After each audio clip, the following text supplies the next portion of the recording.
Hello, chess fans. Welcome to another edition of Chess Chat, a program designed to give you, the viewer, a better understanding of the game of chess, a game that has captivated millions of people around the world for centuries. I am your host, George Marajanian, Program Director for the Wachusett Chess Club, which meets every Wednesday evening in room C199 of the McKay Campus School at Fitchburg State College. And with me once again is my co-host, Martin Lane of Lunenburg, one of the strongest and most active chess players in north central Massachusetts. Welcome, Marty. Hello, George. You know, Marty, we have done so many shows on famous chess players, Jose Capablanca, Paul Morphy, Harry Pillsbury, the late Bobby Fischer, but we've never done a program on a women in chess. No, we haven't. There simply aren't that many of them. No, there are very few. Is there a reason why so few women play chess? Well, it's always been a source of controversy. There's been a long-held belief by some male players that women simply don't play as well. Yes. Okay. But there's no real basis for that because, as we're going to prove tonight, a woman is perfectly capable of playing at the highest levels of chess. It just doesn't seem to be that maybe they're not as interested in playing competitive chess, or haven't been, at least historically. You're right, absolutely right. And what we're going to do tonight is we're going to focus our attention on the strongest female chess player in the world. In fact, some claim, and I am among them, that she's the strongest female chess player ever in the history of the game.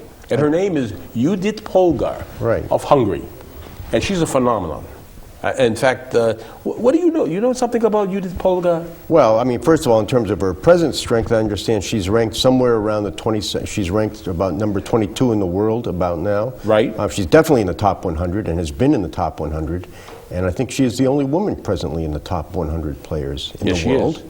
In fact, at one time, she actually was actually ranked 8th in the world. And she has competed for the world championship in the world championship cycle. Yes, she has. Yeah, right. She enjoys playing with the men. You know, right. And that was actually very controversial with the Hungarian Chess Federation, right. Who, when she was young, she had a very interesting childhood. And I think. What do you know about her childhood? Well, I know she's one of 3 sisters. And they were, you know. Oh, well, here's actually a photo of the 3 sisters, young. There's actually Judith actually on the right, Susan in the middle, and her sister Sophia on the left. And I know Susan was born in 1969, so that would make her, 38 right now. Right.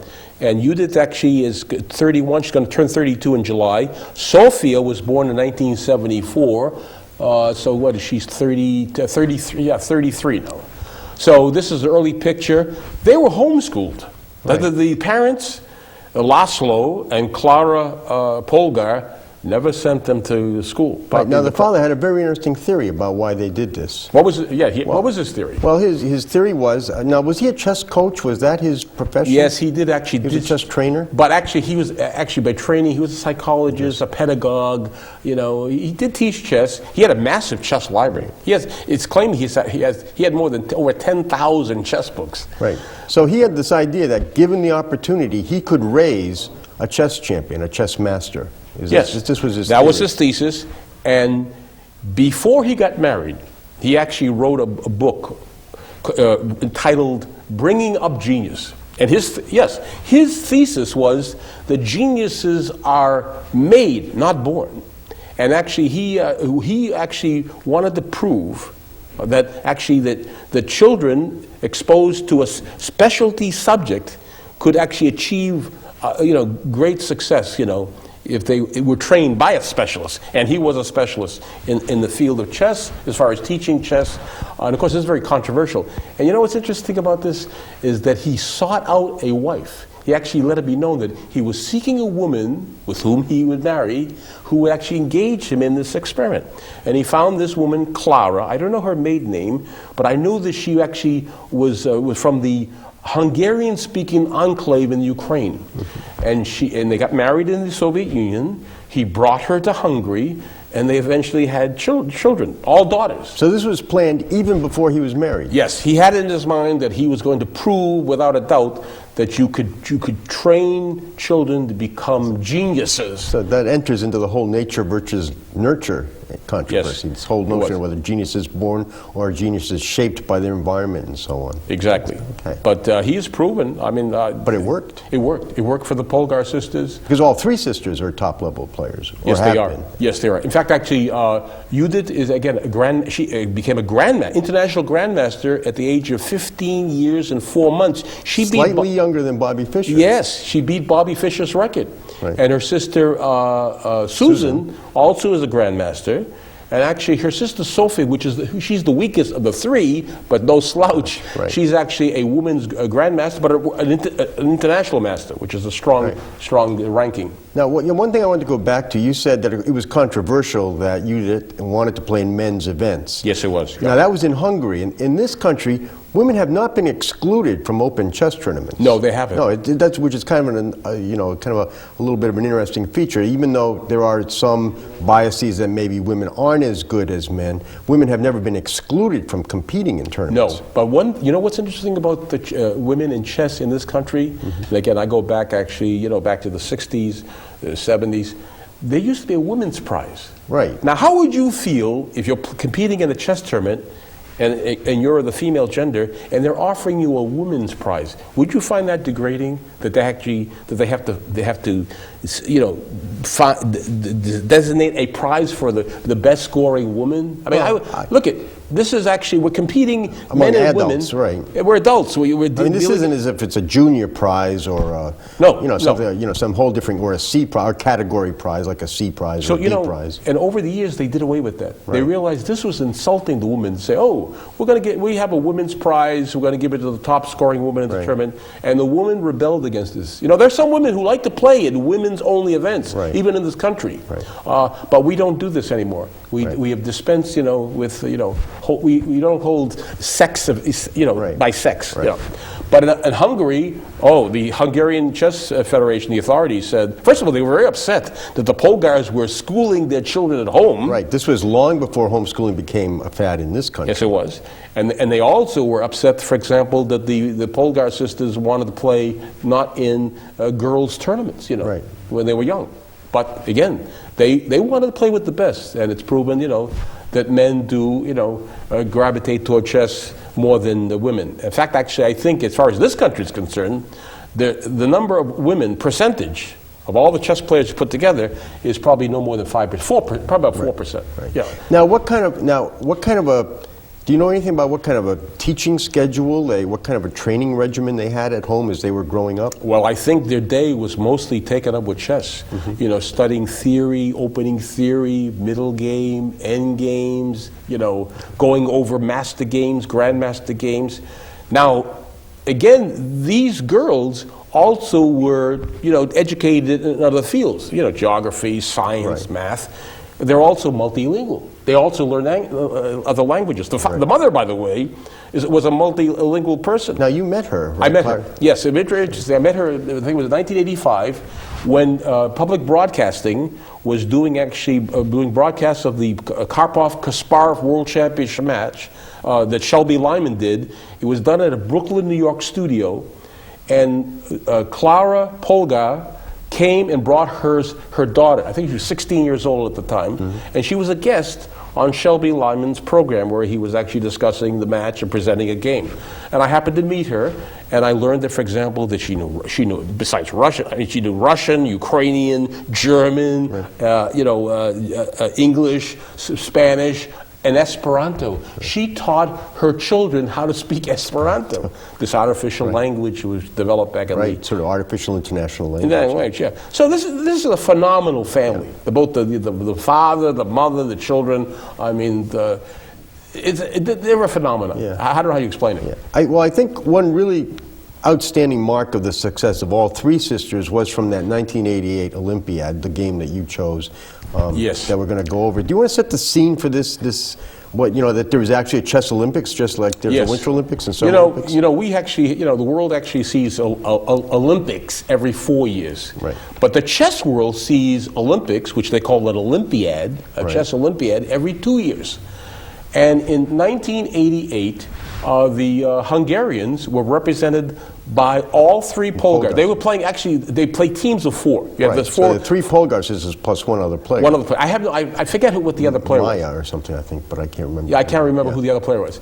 But I think Susan played on first board, Sophie was on second board, this other player I think was on third board, and Judit was on fourth board. Right. And Judith at the time was only 12 years old. Right. So, and they won. Now, the Soviet women were just like the Soviet men. They were the strongest, considered the strongest team yes, by far. right, they were. They dominated. They dominate chess, yeah. So in 1988, in Thessaloniki, Greece, where the Olympiad was held, Judit faced her opponent in the match against Bulgaria. They played the Bulgarians, who were also strong players. Right. She faced a women's international master from Bulgaria by the name of Pavlina Angelova. Very experienced player, 33 years old, playing a 12-year-old girl. And we're going to present this game because this is going to show the tactical knowledge, the wit, the skill of a 12-year-old girl. You're not going to find any girls this age, or even boys, even older boys, who will display this type of skill. So Judit had white in the game against Angelova, and she opened up with what move here? She opened up the pawn from e2 to e4, which we've seen before. A very strong opening move. It occupies one of the center squares. It opens diagonals for both the queen and the white squared bishop. It's considered one of the best opening moves to play. Yes, it's always good to start the game with, if you could put a pawn in the center, and it's either e4 or d4. Yeah, I mean, there are other openings, but this is really have proven to be, a reliable opening. All right, so what her opponent did on the first move, Angelova, black played c5. Right, now this is the first time in our programs, this is the first time we've seen an opponent play this. Yes. This is called the Sicilian defense. How did it get that name? Well, this goes back at least 400 years. There was a Italian from Sicily. I mean, he lived in Militello, Sicily. He was by the name of Pietro Carrera. Mm-hmm. And he wrote a book on chess, actually exposing or writing about the openings that actually Italians, the great Italian masters of the late 16th century played. And this Sicilian defense was named after the fact that he was from Sicily, this Pietro Carrera. And again, this is a very old defense, and very popular. By the way, the top world champions like Bobby Fischer, Garry Kasparov, this is part of their repertoire. Right. I mean, in fact, top players, if you don't want to play for a draw, this is the type of defense you want to play, the Sicilian defense. Right from the start, it sets up a little bit of an imbalance. It is an imbalance. And you see a lot of games where white will come down on the king side, black will try to come down on the queen side. But you know what this deprives white? By playing c5, white is deprived of actually planting another pawn in the center. This d4. d4. Well, he could try that. Could try it, but again, the pawn would be exchanged, and he would be denied. White would be denied actually having two pawns in the center. So this is a very good, popular defense, and again, it's played by the top players of the world. So what did Judit play on her second move? Judit plays knight to f3, which is a good developing move. We've seen it before. It attacks two of the central squares, develops a piece. Gets it ready for castling, helps get ready for castling on the king side. It's a good, solid move. There are other possibilities. The other knight. Yes, knight c3 is possible. Yes. Yes. So there are really two good moves. I see knight f3 or knight c3. Good, solid. It is always good. It's important to develop pieces in the opening as fast as possible. So what Angelova did on her second move, she played knight c6. She's developing a knight, and actually again, trying to challenge the center. It's a fight over the center here. Right. Okay, so now it's Judith's turn. Yeah, now what's most common, I think, in this position is if white wants to challenge the center immediately, he can play the pawn to d4, And that's usual. That's usual. I think that's Yes. the most common. That is the most commonly played move against the Sicilian defense on the third move. It challenges that center right away. Judith chose something else, something a little bit different. She takes the white squared bishop and plays bishop to b5, sorry. Okay. Now, this is an interesting variation. The bishop actually comes out, attacks the knight, but of course, actually, this is it's defended by the two pawns here. Right. But this has a name. You know, in chess, every opening, every defense has a name. And this is known as the Rossolimo variation against the Sicilian defense. And it was named after a player who actually lived in this country by the name of Nicholas Rossolimo. He was born in Ukraine. His father was Greek. His mother was Ukrainian. He lived in Paris. They settled in France. He came to this country, drove a taxi. He became an international grandmaster, but drove a taxi. He actually also recorded songs of Russian, ballads. Rather colorful character. But this was played hundreds of years ago, but he actually repopularized. I mean, he brought it back into vogue. So they attribute it to him. They call it the Rossolimo variation. All right. So now what does Black do? Black has choices here.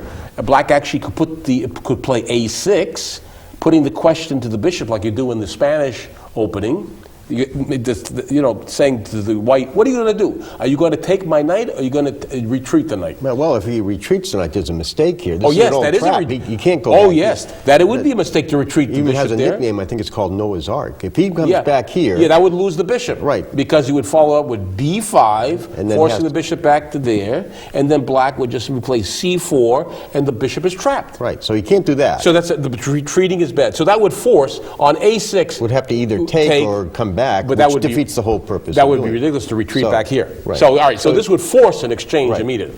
But that's not what... But what Angelova played was g6. Right. And this is actually aiming to develop the bishop. Yeah, and that setup has a name, right? Fianchetto. It's a fianchetto. It actually is properly called fianchetto. It's an Italian name, but most of us in the United States call it fianchetto because we don't know how to pronounce the CH in Italian, but it's fianchetto. All right, so what did Judith play now? Well, now she takes the opportunity to castle, which is always strong early in the game. The king is put into a safe spot. It moves the rook more to a center file. Okay, and it's always good to castle as early as possible. I mean, king safety is foremost, and you don't want to leave a king in the center. It's not a good place to leave it. All right, so Black now on the fourth move plays bishop g7. Right. All right. Well, now Judith has to decide what to do. It would be difficult. She can't immediately attack, try to occupy the center because she would lose a pawn. Because there are three pieces attacking and only two defending. Black controls that square, the d4 square. So what she plays is she prepares. She prepares for that. Okay. And she plays the pawn to c3, which cuts down the scope of this bishop and prepares an eventual push up to d4. Okay, so that signals to Black that she wants to carry out d4 on the next move. Well, Angelova doesn't like that idea that the pawn is played up here on d4. So what she plays on her fifth move is e5. So she wants to the fight over this d4 square. Right. Okay. So what does Judith play now? She goes ahead with the pawn to d4. She does carry out. Oh, so she does carry out her plan. So now there's going to be some kind of exchange, no matter who does what at this point. Exactly, because we have threats here. These pawns are attacked. There's a threat of advancing. The threat of taking the pawn here, winning that pawn. Right. So what Angelova does now, she has a choice here, how she takes this pawn. With the pawn, she's not going to take it with the knight because she'll lose the knight to the pawn. So what she does is she takes d4. Right. She takes with the e pawn. That's the sixth move for Black. And for the same reason, Judith could hypothetically take it with the queen, the knight, or the pawn. Well, she would lose because it's protected. She would lose those pieces. So she takes back with the pawn. C takes d. Right. C takes d4 there. All right. So now Black says, well, look at. We're going through a number of exchanges here in the middle. This is a fight over the middle, but there's also exchanges in the middle. So what Angelova does on her seventh move is play knight takes d4. Okay, that pawn's gone. Right. Now, this knight simultaneously attacks this knight with which he could take with check, Yes. and would have to capture back with either the queen or the pawn, which wouldn't be especially good, but also attacking the white bishop on b5 now, Which is undefended. undefended. At least the knight is protected by the queen, but this bishop is not protected. Right. Is not defended. So- So what does Judith So do? Judith decides and she cannot really allow this knight to stay here. It's too strong. So she's going to exchange it away by playing knight take the knight on d4 Okay, and black has to recapture the piece. to maintain material balance. And there's two ways to do it. We can either do it with the bishop takes d4, or with the pawn, the c pawn. And she decides to play c takes d4. C takes d4 on the 8th move. That's black's 8th move. Right. So now what does Judith play? Well, now she comes up with a really interesting move that looks puzzling at first, but makes sense after a little while. She pushes the e4 pawn to e5. It's undefended. Right. Now she's moved it to where it's being attacked by the bishop. Yes.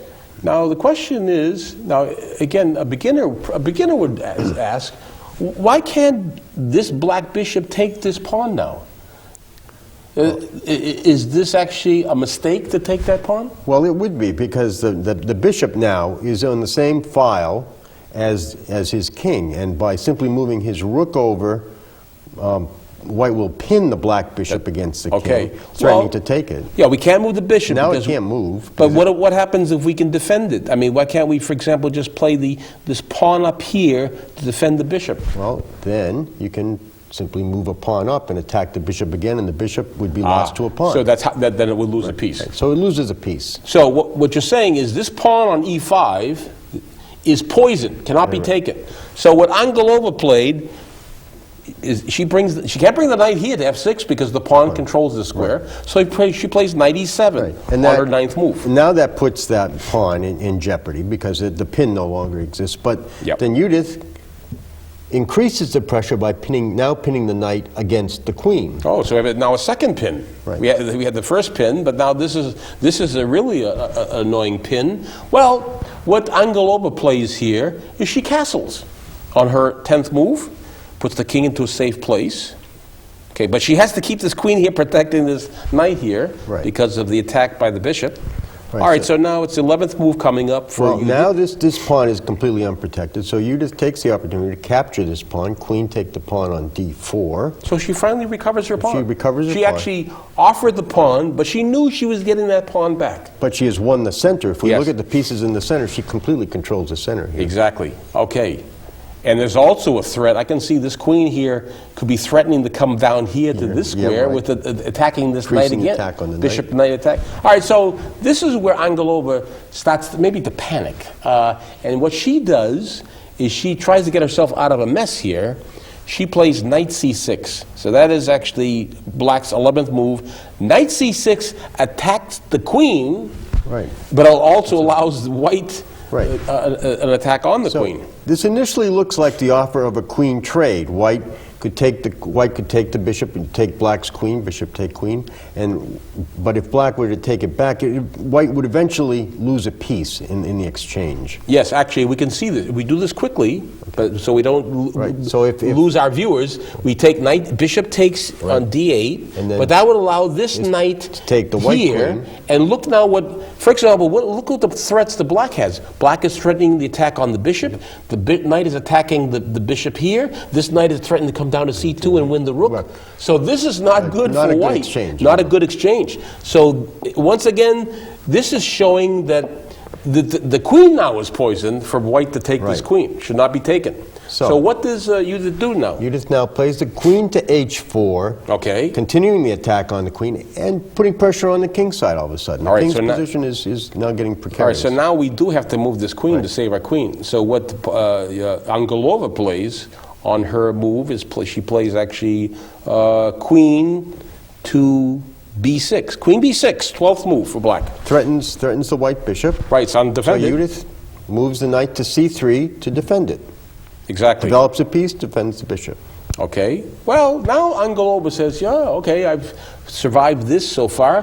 Why? I want to take this pawn. I see a loose pawn. The pawn is loose, right? Loose. Now there's no threat. So. No, and she decides to take this pawn with the bishop. Bishop takes e5 is played on the 13th move for black. All right, so Judith, she's a pawn ahead. Right. Black is suddenly now a pawn ahead. Though white has a lot of pressure. Judith takes the rook on a1 and moves it to e1, Okay. attacking the bishop. White, if Judith were to play bishop take knight here, To take away the defender, right. Take away the defender. So actually, she's threatening to take here and win this bishop. Right. Okay. So what does... Plus this rook is now on what we call a semi-open or open file, so that we'll have a lot more scope on the board. So it's a strong place to put a rook. And you can't help notice, look at the pieces that have not even been sitting in moved. the back. Sitting in the back, unplayed. Blocked by their own All right, pawns. so this is where Angelova, after rook AE1, says, you know what? I can win a piece. So what she should have done here is actually just retreat. That would have been the safest, is just to bring the bishop back, and be happy with being a pawn ahead. Right. Okay, but what she did... Any chess player, I shouldn't say any chess player, but when the bishop is out like this and we have these Yes. holes in this position Yes. and these two strong pieces here, that should set up red flags and that there's a strong possible attack coming this way. So what she did is the greed factor enters in. So she plays bishop takes c3. Right. That's what Judith she played. recaptures bishop take the bishop on c3. And the whole idea of black was actually say queen takes b5. She wins a piece. Right. She wins the bishop. Okay, so now Judith. How does Judith continue here? Judith plays the queen down to h6, setting up a very dangerous possibility of a mate here on g7. So the threat actually is to play the bishop to f6 and an unstoppable an unstoppable mate on g7. Right. All right, we got to stop this. Black has to stop this. So what the Angelova played, she actually could have played the pawn up, but she decided to bring the queen over, queen f5, which stops this bishop from going here. Right. But what she overlooked is what the surprise move of the game. Right, really, the brilliancy of the game. It's a brilliancy. And what Judith takes the rook with the queen, check. So it's a queen sacrifice. Right, it's a queen sacrifice. The king can take the queen. And in fact, the king has no choice. Right. So Angelova plays king. She actually resigns. In fact, she actually resigns at this point. Why did she resign? Because she saw the continuation. Right. And let's show our viewers actually how this game would have continued if she had accepted. She resigned because it's a mate. Right, no way out. King takes, that's forced, king takes f8, and Judith would have continued with? Bishop to h6, check. Right. Now the king cannot go to the d8. Here comes that rook on the e file. Because the rook controls the file. So the only move that's left to black is to play king g8. And now Judith, if the game had continued, come down to e8 and mate. It's mate, checkmate. A back rank mate. Back rank mate. All right. This game, by the way, won a brilliancy prize for Judit Polgar in the Olympiad. And that's quite phenomenal for a 12-year-old girl, And again, she just blossomed into, again, the strongest female player in the world. So this is the final position was like this, with the rook here. Let's put the rook back. So she took it here, offered the queen, and Angelova resigned. So, any thoughts on this game or on Judit Polgar in general? Well, on this game in particular, as we were going through it, it reminded me of that game of Morphy's. When you play through some of the Morphy games, especially the game against the Duke of Brunswick, where every move was a pin, as a tactic. It was, it took advantage of his opponent. Where in this game too, she took advantage of her opponent not developing her pieces. Right. Well, again, it just shows you how tactics, plays a key role in chess, and you see how Judith was able to develop all her pieces. By castling, putting the rook over here, that's a development. Right. But she was able to develop all her pieces, and black failed to develop, these two pieces. So, anyways, chess fans, I hope you enjoyed this game we presented. We presented actually a game played by young Judit Polgar. She's now 31 years old.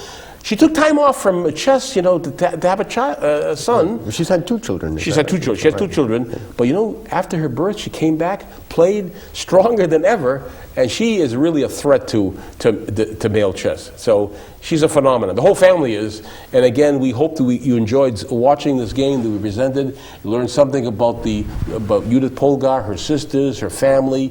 And next time, we're going to present to you another interesting game that hopefully will enlighten you about this game, which is actually, again, captivated us, Martin and me and others in this country, but millions of people, tens of millions of people around the world. Bye-bye.